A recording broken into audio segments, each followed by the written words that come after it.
बिस्मिल्लाहिर्रहमानिर्रहीम। अस्सलाम वालेकुम व्यूअर्स, मैं हूं आपकी होस्ट राबिया और आप देख रहे हैं फूडसम चैनल। आज मैं आपसे पास्ता की एक बहुत ही मुनफरिद रेसिपी शेयर करूंगी। इसको आप अगर एक मरतबा बना लेंगे तो बार बार बनाने पर मजबूर हो जाएंगे। तो ये रेसिपी इतनी टेस्टफुल कैसे बनेगी, आइए देख लेते हैं। सबसे पहले हम चिकन की मैरिनेशन करेंगे, जिसके लिए मैंने 250 ग्राम चिकन लिया और उसमें मैंने हाफ कप दही शामिल किया है। साथ ही मैं शामिल कर दूंगी इसमें half tea spoon turmeric powder और हाफ टी स्पून ही रेड चिली पाउडर, आधा टीस्पून कुटी काली मिर्च और 1 टीस्पून चाट मसाला पाउडर। साथ ही शामिल कर दूंगी मैं 1 चम्मच नमक और 1 teaspoon garlic powder. Garlic powder की जगह यहाँ पर आप ताज़ा कुटा हुआ लहसुन का इस्तेमाल भी कर सकते हैं। और 2 टेबलस्पून जितना ऑयल। ये चिकन टिक्का हमने घर के मसालों से तैयार किया है, लेकिन इसका फ्लेवर डब्बे के मसाले से कहीं बेहतर और अच्छा था। अब चिकन को इन तमाम मसालों के साथ अच्छी तरह से मिक्स कर लेंगे और 15 मिनट तक के लिए मैरिनेट कर लेंगे। जब तक चिकन मैरिनेट होता है, हम तैयार कर लेते हैं अपनी पास्ता की सॉस। जिसके लिए मैंने लिया है हाफ कप टोमेटो केचप। मैंने यहाँ पर सिंपल केचप का इस्तेमाल किया है, आप चाहें तो चिली गार्लिक का भी इस्तेमाल कर सकते हैं। अब मैं शामिल कर दूंगी इसमें 4 टेबलस्पून सोया सॉस और 4 टेबलस्पून ही रेड चिली सॉस और 1 टीस्पून नमक और 1.5 टीस्पून काली मिर्च और 1 टेबलस्पून वोस्टरशायर सॉस। अगर हो आपके पास मौजूद तो आप डाल दें, वरना स्किप भी कर सकते हैं, कोई मसला नहीं। और 1.5 टीस्पून चाइनीज सॉल्ट और 1 टेबलस्पून बारबेक्यू सॉस। अब इन तमाम सॉसेस को हम अच्छी तरह से मिक्स कर लेंगे।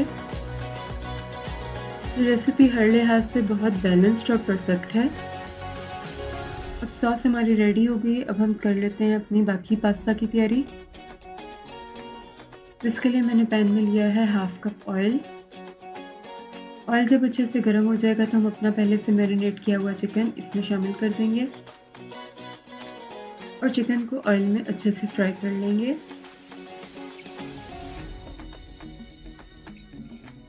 कुकिंग टाइम हमारा चिकन के पीसेस की थिकनेस पर डिपेंड करता है कि आपने कितना उसको थिक या थिन रखा हुआ है, बोटी के साइज को।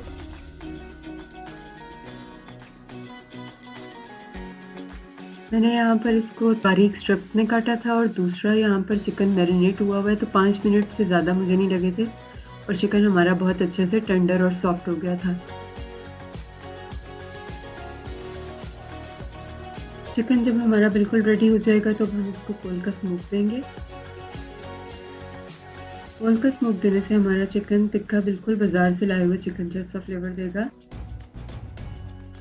मैंने एक कोयले को आग पर रखकर 10 मिनट तक के लिए गर्म कर लिया है और अब मैं इसको यहाँ पर रख दूंगी और ऊपर से डालूंगी मैं थोड़ा सा ऑयल।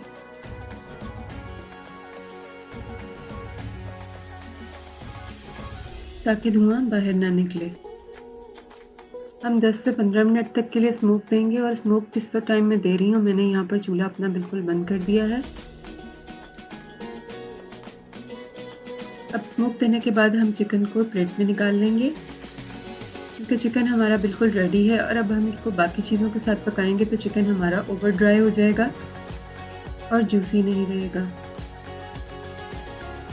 अब इसी सेम पैन में हम अब शामिल कर देंगे अपनी वेजिटेबल्स। सब्जियां हम यहाँ पर 1 बाय 1 शामिल करेंगे। सबसे पहले मैं शामिल करूँगी 3 मीडियम कैरेट्स, जिनको मैंने बारीक चॉप कर लिया था और इसको भी मैं 5 मिनट तक पका लूँगी। और साथ ही मैं शामिल कर दूँगी 3 शिमला मिर्च।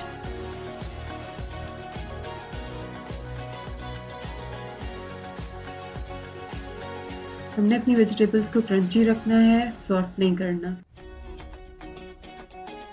साथ ही मैं शामिल कर दूंगी यहाँ पर बारीक कटी हुई बंद गोभी। मैंने एक छोटा बंद गोभी का फूल लिया था और इसको मैंने छोटा छोटा क्यूब्स में कट कर लिया है। वेजिटेबल्स को हम 2 से 3 मिनट तक और फ्राई कर लेंगे।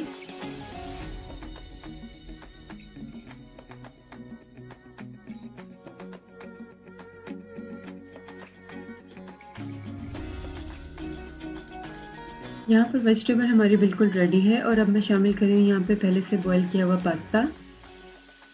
ये मैंने 1 पैकेट पास्ता यहाँ पर इस्तेमाल किया है जो तकरीबन 400 ग्राम्स का था। पास्ता को आपने डब्बे पे दी गई इंस्ट्रक्शंस के मुताबिक बॉईल कर लेना है। अब यहाँ पर हम शामिल कर देंगे अपना पहले से प्रिपेयर किया हुआ चिकन टिक्का और पास्ता सॉस जो हमने पहले से रेडी करके रखी हुई थी। अब यहाँ पर हमने मज़ीद कोई भी चीज़ ऐड नहीं करनी, पास्ता में हमने तमाम चीज़ें सॉस में शामिल कर दी थी। साथ ही सेम बाउल में जिसमें हमने सॉस बनाई थी उसमें मैंने 1/4 कप पानी डाला है और इसको मिक्स किया है ताकि हमारी सॉस बिल्कुल भी ज़ाया ना हो। अब हम अपनी पास्ता को अच्छे से मिक्स कर लेंगे और दम दे देंगे 10 मिनट तक के लिए। पास्ता ऐड करके कुछ देर पकाना बहुत ज़रूरी है ताकि तमाम फ्लेवर्स और अरोमा पास्ता में अच्छे से शामिल हो जाएं। लीजिए हमारी ज़बरदस्ती पास्ता की रेसिपी रेडी है। कमेंट सेक्शन में अपनी फीडबैक से मुझे ज़रूर आगाह करें कि आपकी रेसिपी कैसी तैयार हुई। मेरी रेसिपी अच्छी लगी हो तो मेरे चैनल को सब्सक्राइब करें, लाइक करें और फ्रेंड्स एंड फैमिली के साथ शेयर करना ना भूलें। अल्लाह ताला आप सबको अपने हिफ्ज़-ओ-अमान में रखे। मैं मिलती हूँ आपसे नेक्स्ट रेसिपी में, तब तक के लिए अल्लाह हाफ़िज़।